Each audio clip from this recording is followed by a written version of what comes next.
Welcome to episode 22 of the You Understood podcast. I am delighted to welcome Dr. Amy Ferguson to the podcast. Amy, would you like to introduce yourself?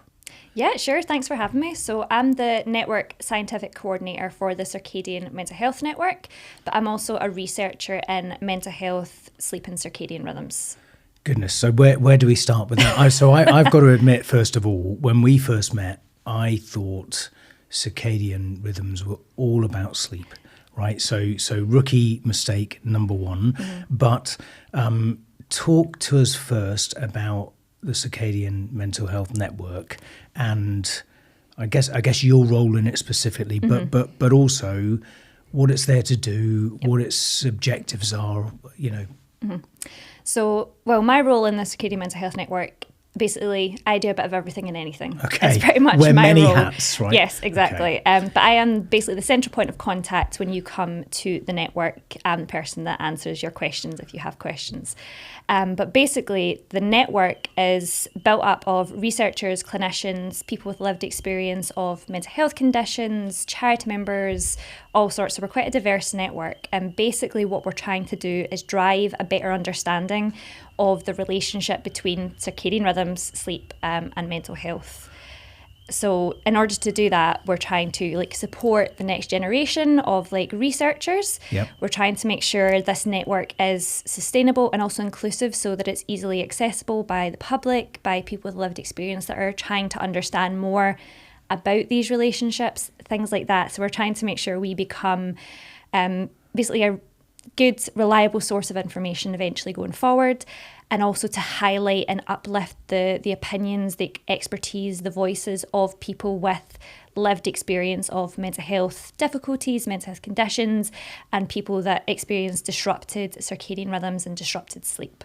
Goodness, there's a lot there. Just a little bit, and lots of different skills and kind of capabilities coming together. Yeah. So I imagine you do an awful lot of outreach in terms of trying to capture data, plug into that lived experience, and just to set the record straight. So when you talk about mental health, then are you talking about specifically, diagnosed conditions, or are you talking about mental health more generically in terms of well-being and how people are in themselves? Both. Okay. Yeah, so we're very lucky to work with partners such as the McPinn Foundation that are all about making sure that voices of people with mental health conditions and mental health difficulties are heard in research. Great. We also work with Bipolar Scotland, and we have a partnership going on with the James Lind Alliance that also makes sure that the voices of clinicians, people that support people with conditions and the people with those conditions and difficulties are heard in research as well, to make sure their priorities are seen in research going forward. So we're very lucky to have all these partnerships to be able to look at mental health in a broader spectrum, and also for specific conditions where things like circadian rhythm disruption and sleep disruption are a core component of those particular conditions as well. Got it. So I love that. I really love that. And so, for the listeners then, how could they get involved and how can they help you directly in terms of your objectives? Well, one thing is just to maybe understand a little bit more about what the network's trying to do. Circadian rhythms, a lot of the time people are like, I have no idea what that is. Guilty. I'm not interested in that. Whereas things like sleep are a bit more kind of, I know what sleep is. Everybody sleeps. Everybody knows what sleep is. Everybody also does have a circadian rhythm, but I'll come to that later. Come to that, yeah. But if people do want to get involved, they can actually have their say in what future research should be looking at and what is important to them. Because obviously researchers will research in things they find interesting or what they've got a background in or what they think people want to know eventually to change clinical practice or things like that. But sometimes we might be missing the boat. What do people actually want to know about? So we do actually have a public survey out at the moment that you can access through our website. Just Google Circadian Mental Health Network and you'll find it easily enough. We hopefully will be the top one on Google. Hopefully. If not, I've not been doing my job well. And we can put a link at the bottom of the podcast as well so people can follow that. Amazing. Okay, great. So let's get into the circadian rhythm then, right? So for me, I did have to use the friend Google, but the deeper I dug on it, the more surprised I was at actually how imperative that a good circadian rhythm is to just general life function. So really surprised and really quite embarrassed that I didn't understand it and didn't know. But if you could just explain what it is, that would really help, I think. So I guess kind of like the easiest term for sometimes people to think about is actually thinking about like their body clock. So this internal rhythm that keeps them in time with what's happening in their environment. So circadian rhythms aren't something that are unique to people. It's found basically throughout anything living on Earth. It keeps a being in time with its environment to make sure that it survives the best it can. So like the circadian rhythms have all kind of evolved to make sure that we are accessing food at the right time, that we are active at the right time, that we're sleeping at the right time. So like when the sun goes down and we can't see, well, we can't dance, so we may as well sleep. Things like that. That's obviously a very anecdotal way of saying it. But basically, these are internal rhythms that keep our body to time with what's going on in our environment. And when our environment changes, that can feed into our body clocks, and they kind of change themselves to make sure that we align to this new environment and to help us survive.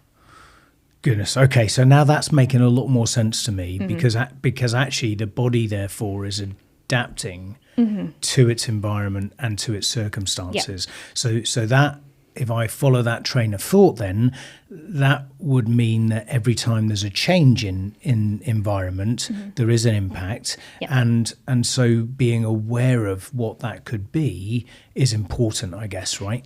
And so when we think about, you know, the circadian rhythms and the functions that it has, that body clock, you know, what would having kind of a bad circadian, being generalistic, right? But a bad circadian rhythm versus a really healthy one look like, and how would those manifest themselves?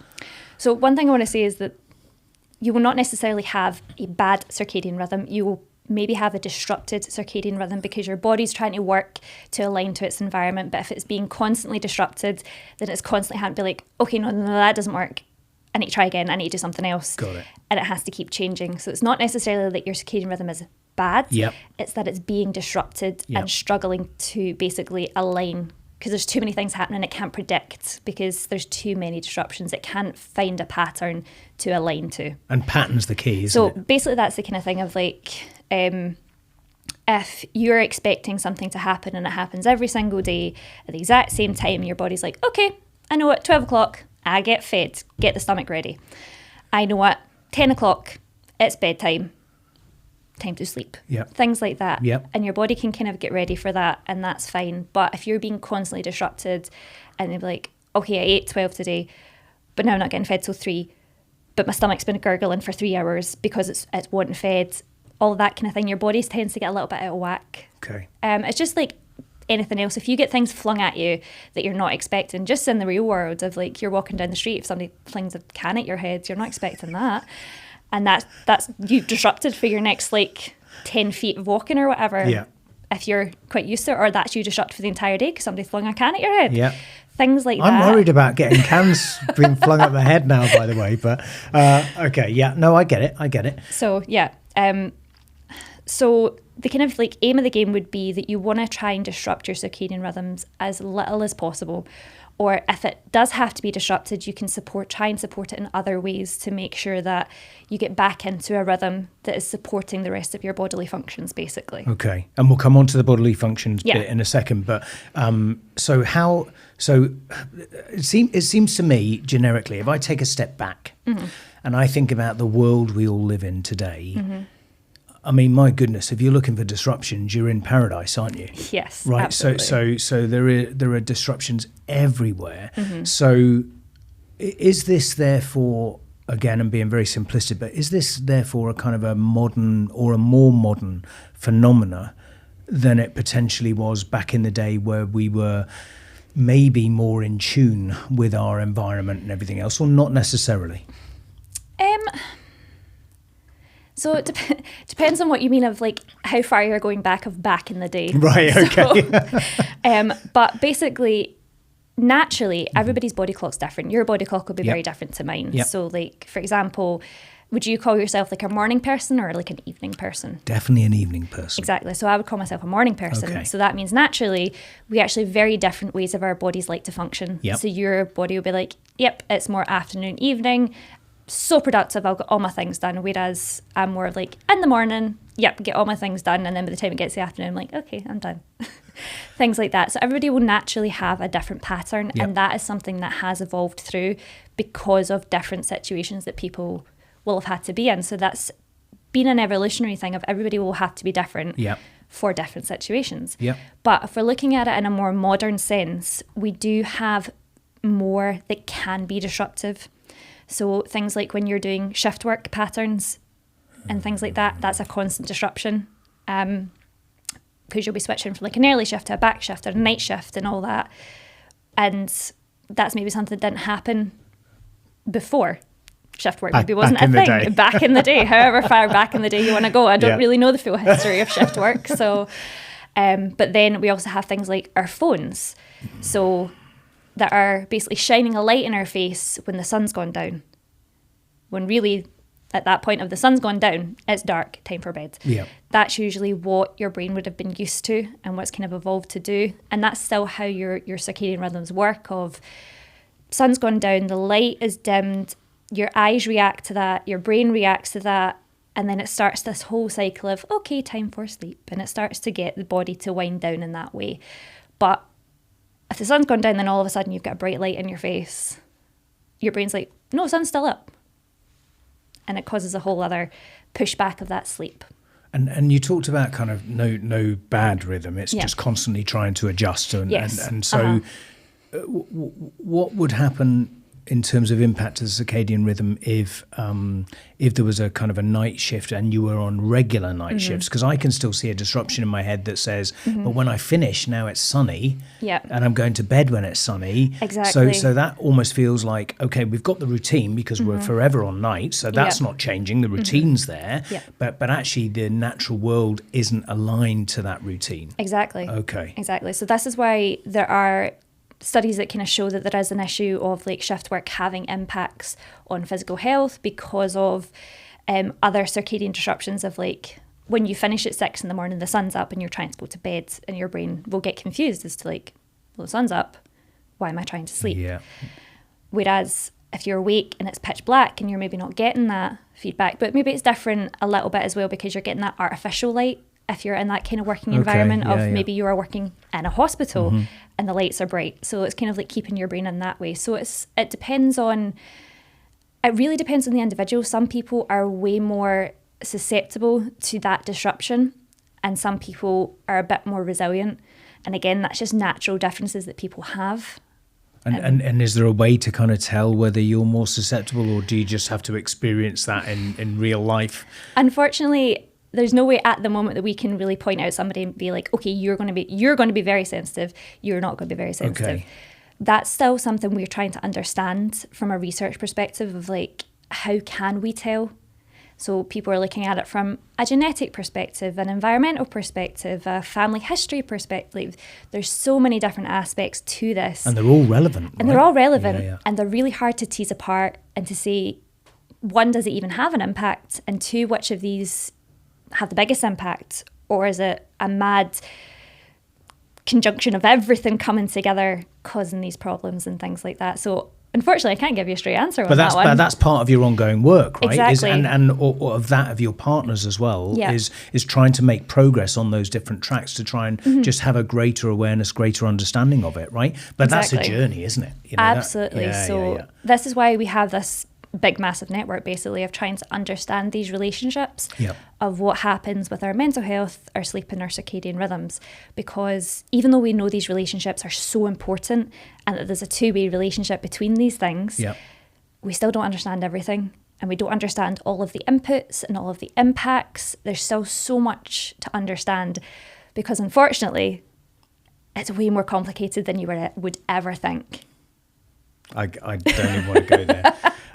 Okay, so in terms of the function of the... So I had learned through my friend, Google, I had learned that actually there's a key part of stress response that is linked to circadian rhythm and also kind of the way our metabolisms function. There are more things as well, but just touch on some of the things that are really important when you have a kind of a set circadian rhythm that's kind of healthy, I guess, and not being disrupted. So obviously, like I said earlier, our circadian rhythms are there to make sure that we basically survive in our environment to the best of our body's ability. And in order to do that, it aligns a lot of our functions so that basically, like when we get up in the morning, we have this energy to be like, right, we get up and go and things are happening. So there's a lot of processes within our body of energy metabolism, getting things to our muscles to get us up and going, hormones being released to make sure we're alert and we're awake, things like that. And then, as I kind of mentioned, the hunger version of things. So like it's getting our bodies aligned to expect when food should be coming. So it does a lot to our digestive system as well to make sure we're ready and prepared, and that it knows also of like, okay, there's too much going on during the day today, so we digest when we're asleep. And that kind of aligns itself to that point as well of like most of our digestion happens when we're asleep because everything else is shut down and it can put a bit more energy into doing that because it doesn't have to keep our brain and our body active. Got it. Because we're asleep. So again, it kind of lines up each little bit of what's happening in our bodies and things like that. So like strengthening through our immune system or replenishing things that we've lost happen during our sleep, whereas our energy is put into when we're active for other things. A lot of those other things don't happen like during the day, for example. Got it. So there's a lot of all these kind of like trickle downs from our brain are kind of like what people sometimes refer to like our master clock is thought to be in our brain, and then it trickles down into these other clocks in our body to time themselves to when they should be doing their thing. Because I suppose there's a real connection between the brain and the gut, isn't there? Yeah, so that's one thing, and that's coming out a lot in different areas of mental health research, but even just more in general, there's this like your brain and your gut are two very connected things. So there's a lot of that more research coming out about your gut health having an impact on your mental health and vice versa. So a big part of this seems to be kind of just being much more self-aware and self-conscious in what works for you and what doesn't. So maybe that's a key takeaway from it. But in terms of the common one that everyone understands then, which is the sleep piece, let's touch on that and get into that a bit. So, there are misconceptions, like there are with everything out there. There are misconceptions about, what good quality sleep looks like or what's better. Is it quality sleep or duration of sleep? Sleep in general, what's your view on that? Is that a similar kind of message to the circadian rhythm in terms of there is no one size fits all, and actually you've got to find the right pattern that works for you, and then just follow that routine? Is that what you're finding? Yeah. So kind of like general advice is like for adults, it's between 7 to 9 hours. That's the kind of general advice of that's how much you should be sleeping. For some people that is different, and that does actually change depending on like what age you are. So children obviously need way more sleep. Teenagers need way more sleep than adults. But as you get into kind of older adulthood, you maybe need less sleep. So one, it's dependent a little bit on your age. There's this is especially a big thing on TikTok as well, like a whole big thing of men versus women and how much sleep they need. And some studies do show there is a difference in how much sleep they need, but sometimes that difference is maybe only 15 minutes to half an hour. But other people are saying, no, hours worth of difference. And there's a whole load of things that need to go into a bit more understanding of those differences between men and women, because obviously our hormone cycles are different everybody's just a little bit different in that kind of way. So unfortunately, there is no one size fits all. You're going to get really annoyed with me saying this all day, but unfortunately, a lot of these things are very personalised. And like I said before, everybody's clock is different. So you can't just have a one-size-fits-all thing when it comes to sleep and rhythms. It has to work for the individual. But in a general sense, that kind of 7 to 9 hours is what is kind of recommended. And that's usually, somewhere in there is usually pretty good. I wouldn't recommend a whole 12-hour sleep. There are issues that come with too much sleep. Okay. But there's also issues that come with too little, and sometimes those issues can actually be the same as well. So it does have knock-on effects of sleeping too much or too little. It's balance, isn't it? I yes. think. And I remember, I think, asking a question when we were the last time together, and again, my recollection is I don't think there's a right answer to it. But often I'll wake up in the middle of the night, right? Like proper awake, mind going, everything's ready to go, and it's like pitch black, and it's 2 a.m. And I think my question at the time was, do I get up or do I just see that through and kind of go to sleep? But again, it depends, right? It depends on the circumstances, the environment. It does. Personal thing, A lot of the time, if you're lying there and say you're lying there for 15, 20 minutes and you're like, I cannot get back to sleep, the best thing is actually to get up, move rooms, try and stay in as dark an environment as you can without falling down the stairs or something like that. I haven't got stairs, so we're okay. Although you're okay, then that's fine.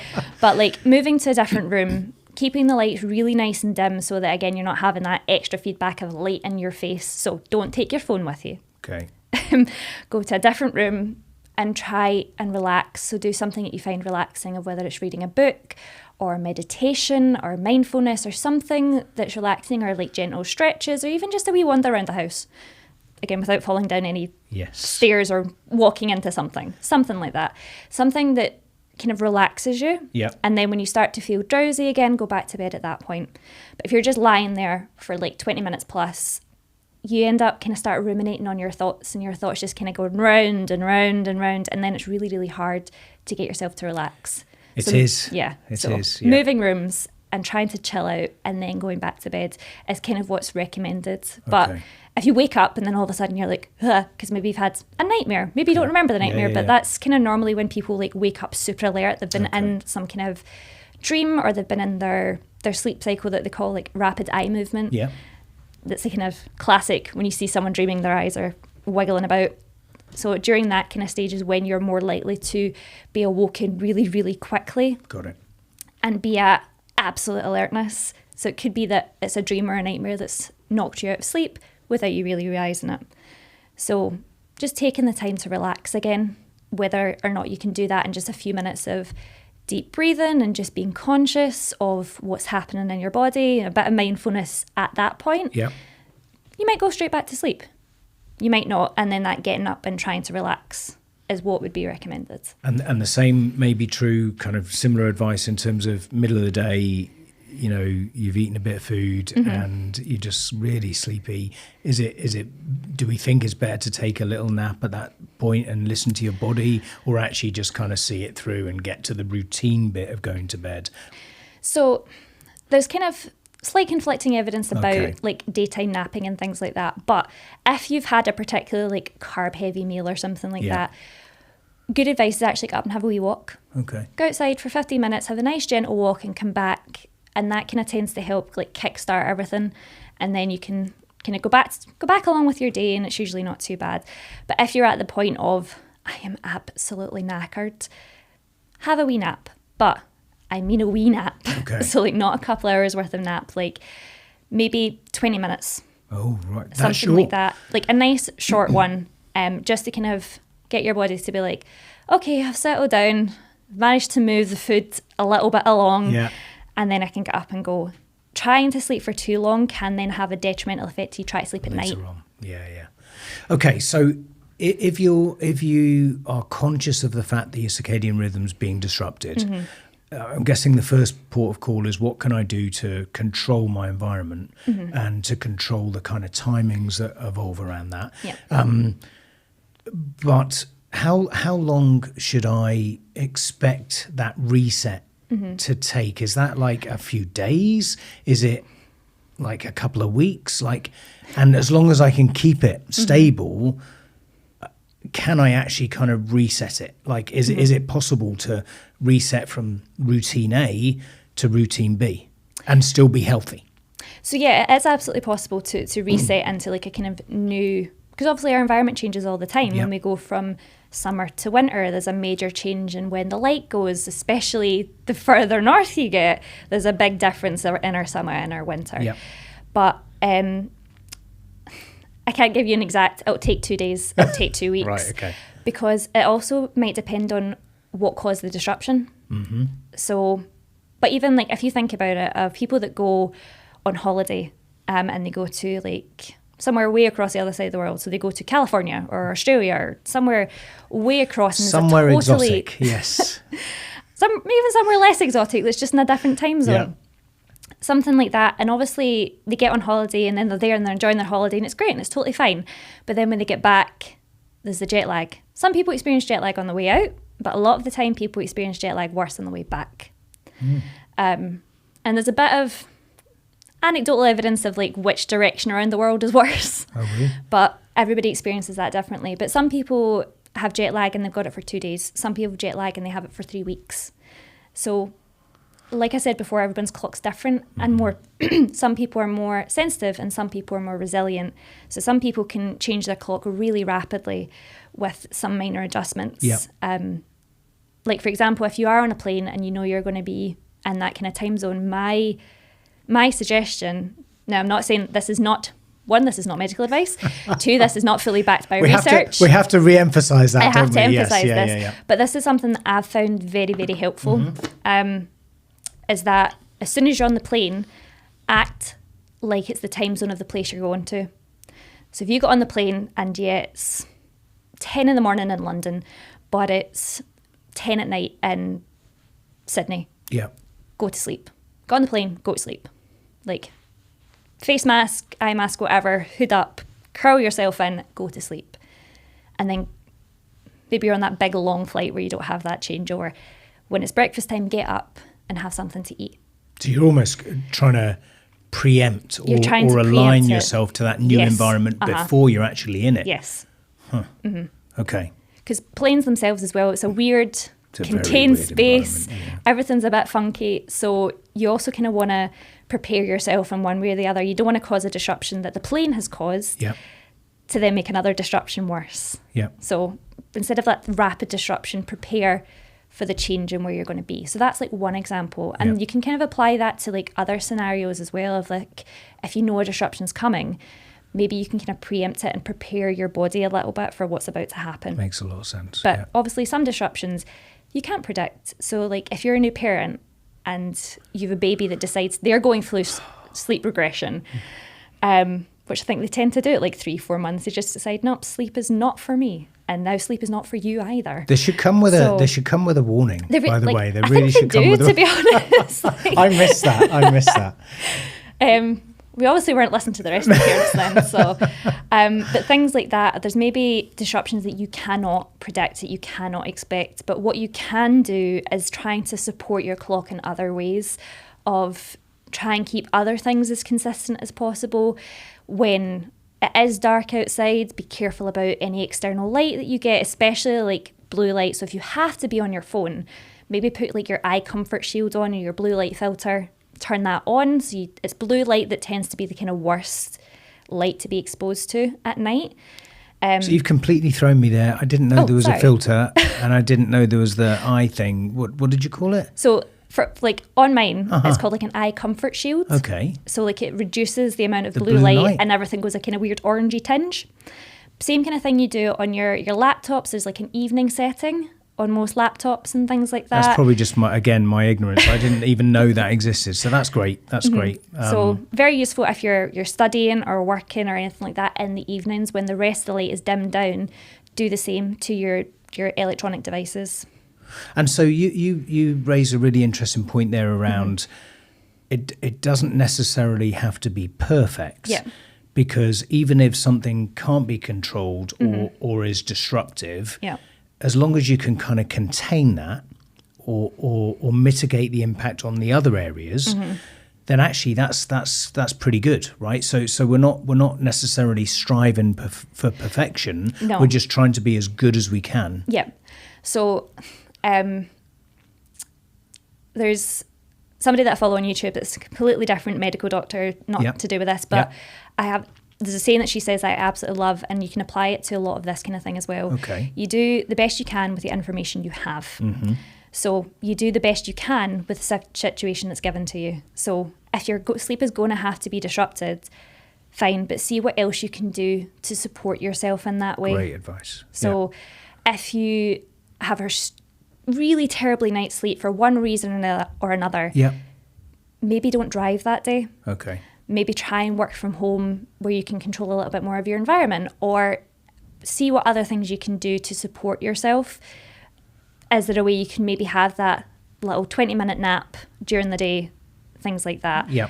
But obviously, everyone's scenarios are different, and unfortunately, these things are not always possible. But perfection is not doable, especially with the way our world works. The best you can, right? Yeah. That's really good advice. And I think the impact that this external environment and circumstances can have on our mental health, there's a link between physical and mental. I mean, that's absolutely clear. Yep. So let's get into some of the kind of mental health, specifically the mental health issues that are relevant and prevalent as far as the circadian rhythm goes and as far as sleep disruption goes.